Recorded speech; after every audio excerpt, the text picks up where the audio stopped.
السلام علیکم ورحمۃ اللہ وبرکاتہ۔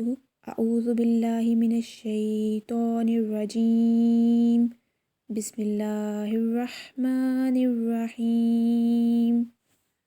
رب اشرح لی صدری ویسر لی امری واحلل عقدۃ من لسانی یفقہوا قولی۔ اللہم انی اسألک علما نافعا ورزقا طیبا وعملا متقبلا۔ مد کی دو اقسام ہیں، مد الاصلی اور مد الفریع۔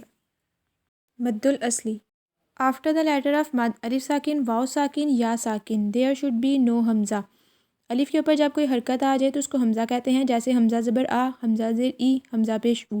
سو مد اصلی میں مد کے الفاظ کے بعد حمزہ نہیں آتا۔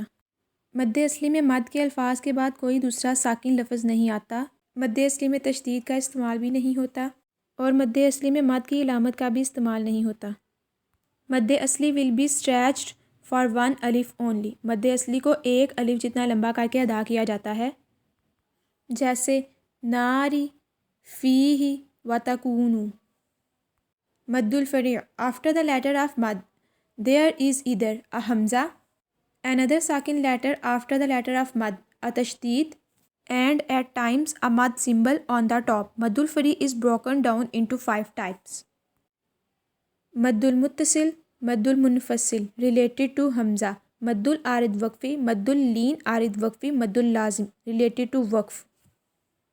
مد المتصل: after the letter of mad there appears a hamza in the same word. It is preferable to stretch it for 4 alifs، جیسے جاء، سوءا، جیء۔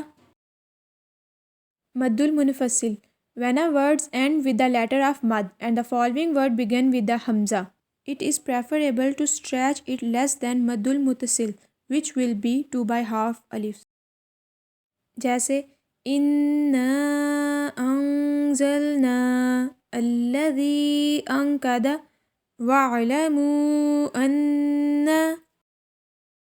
مد العارض وقفی: after the letters of mad there appears a temporary sakin due to waqf.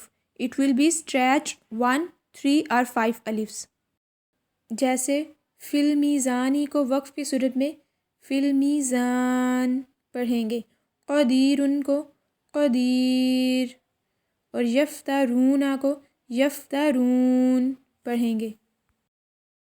جزاک اللہ۔ السلام علیکم ورحمۃ اللہ وبرکاتہ۔